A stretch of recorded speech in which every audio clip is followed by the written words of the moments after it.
What's going on, everyone? Jeremy here from The Quartering, and as Cyberpunk 2077 nears release, the Outrage machine is spinning up. In fact, it's reaching levels that I didn't expect this early in the game, and almost certainly launch day will be full of blue-haired land whales upset that a game made for millions won't specifically cater to them.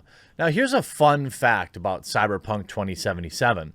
It has over 1,000 NPCs. Not just 1,000 NPC characters, but 1,000 NPCs with different behaviors. That's almost as many as the awesome amount of displays for Cyberpunk 2077 that I now have a massive Black Friday special offer for you. Picking up a display not only makes your wall look way better, but it also goes to supporting the reporting that I do on this channel, and I appreciate it so much. Check this out.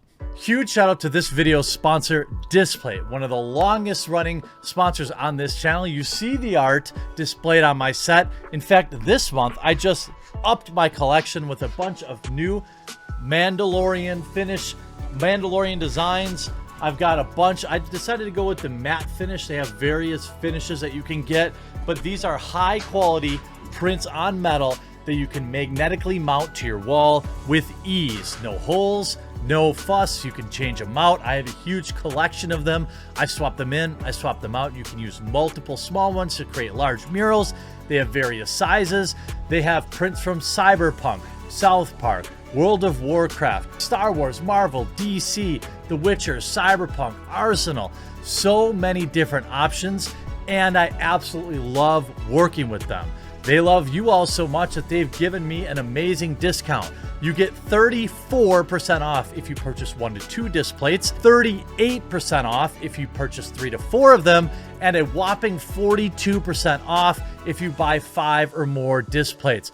Picking up your display not only supports the channel and supports a channel sponsor, but it gets awesome art up on your wall. Pick up your displays today. They make a great gift for someone you love or for yourself. So make sure you pick up some displays today. I noticed their website's running a little bit slow because the deal is that good, but use the link in the pinned comment below for a special discount. Now, Cyberpunk 2077 literally has over 1,000 NPCs with different behaviors. Think about the amount of work that's going into that. When you play Cyberpunk, you're going to want to interact with the various NPCs. This is something that I learned to really enjoy while playing Red Dead Redemption 2. There are so many NPCs. I think I still haven't interacted with lots of them. There's the big like fat guy out in the middle of nowhere who's like married to his daughter or something like that. I never found him. There's so many great hidden gems throughout Red Dead Redemption 2 with NPCs and side missions that I'm sure that in Cyberpunk 2077, we're going to have similar things. Just to give you an idea, it will feature 1,000 unique NPCs that have their own unique daily routines, according to CD Projekt Red. The revelation further emphasizes the absolute insane scale of Cyberpunk 2077, comes from a recent series of podcast interviews with CD Projekt Red, Miles Tost, and Philip Weber. GameStar, German gaming news website, hosted the interviews behind the premium content paywall, but Reddit user Morales translated and posted some of the highlights. Some of this is among a long list of new information. Cyberpunk 2077 and Witcher 3 developers stated that 1,000 plus NPCs each have their own handmade routine. The dev compared this to The Witcher 3, where villagers in-game would not have daily routines at all. A handmade routine could mean anything from washing clothes or visiting different locations at a certain time to simply rocking in a chair for an entire day. While Moraz's post does not give additional information about how the NPCs will operate or how intricate the daily routines will be, I'm sure that some will be super intricate and the majority of them will be, relatively interesting but short.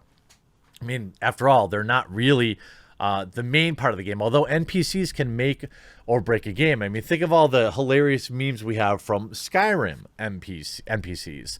So with 1,000 individual NPCs handcrafted for your gaming experience, what are people mad about? Well, leaked Cyberpunk 2077 footage confirmed that they haven't changed the, quote, pronouns are tied to your voice tone. Garbage, everyone, after all the backlash, which extremely sucks. And by the way, 1,700 people agreed with this person, who has now set their Twitter profile to private. Why?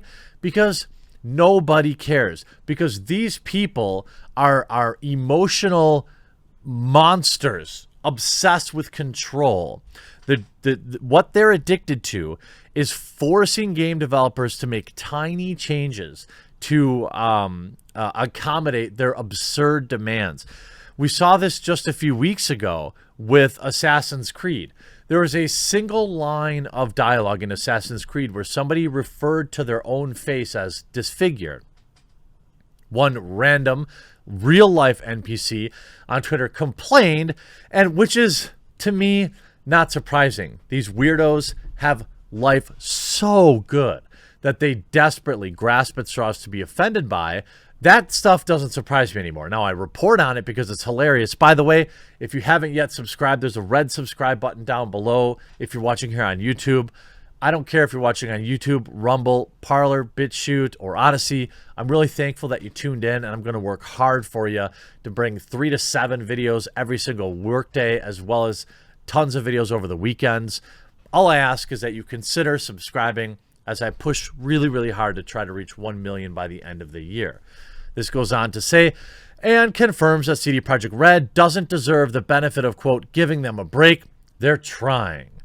And then this is further explained by GOV saying, for those missing the point, they essentially made all the NPCs transphobic because they assume your gender based on your voice. A classic way cis people try to clock trans women. Maybe that means mock trans women. I'm not sure. Or identify them. I don't know. So trans players can only get to be gendered correctly if their character passes as cis. What do you want?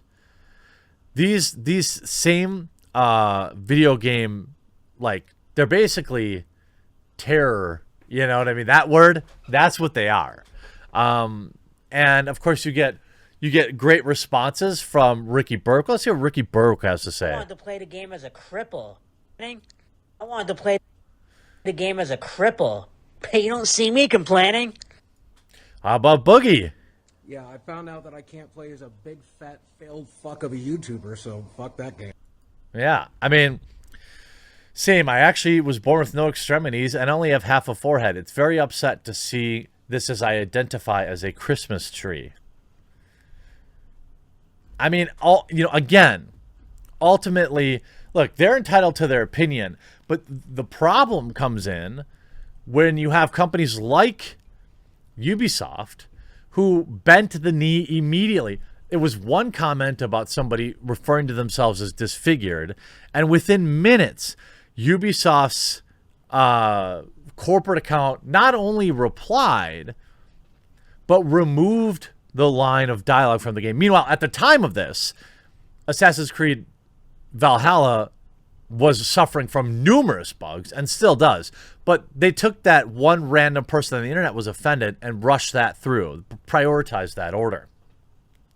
These people also have zero idea how expensive it would be to dialogue 2 different sets of voice acting for over 1,000 NPCs to accommodate one person being offended. And of course, you can see, please, everyone, do not support CD Projekt Red. They are dogs, fascist enablers, liars, and they cash in on queer people without consulting anyone. Really? Can you describe that? Don't buy their games unless secondhand if you must.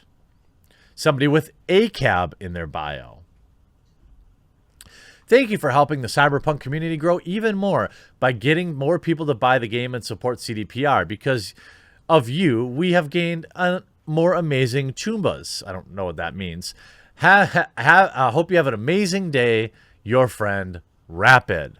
Buying copies for my friends because of this tweet, after buying 2 of the collector's edition and the GOG version for myself. I already have 3 copies on each platform. That's not including the one I got my brother. Thanks to the original poster, I'll buy copies for the rest of my family now. This is, of course, a spectacular backfire, but the sad part is that all too often, video game developers end up bending the knee to this absurdity. All of the NPCs are phobic because they don't conform to my own personal worldview. This is what you get when you bend the knee to crazy people. They'll never be happy. They'll never stop demanding. I 100% agree.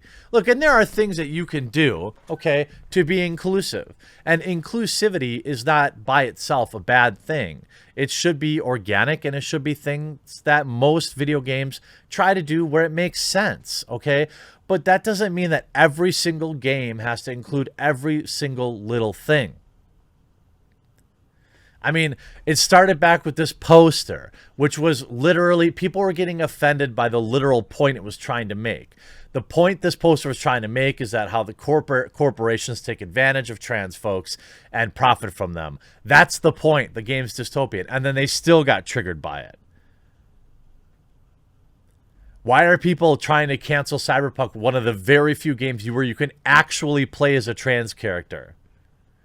Well, because that's what these people do. They demand control. They demand that you make changes. 1,000 unique NPCs, you can play as a trans character, and you're still trying to cancel the game because it's not doing exactly what you want. These people are nuts. I'm looking forward to Cyberpunk 2077. I will continue to push back against these crazy people, and I hope that you'll continue to support the channel by clicking that red subscribe button below the video right now. Hope you enjoyed this video. We'll talk to you again real soon.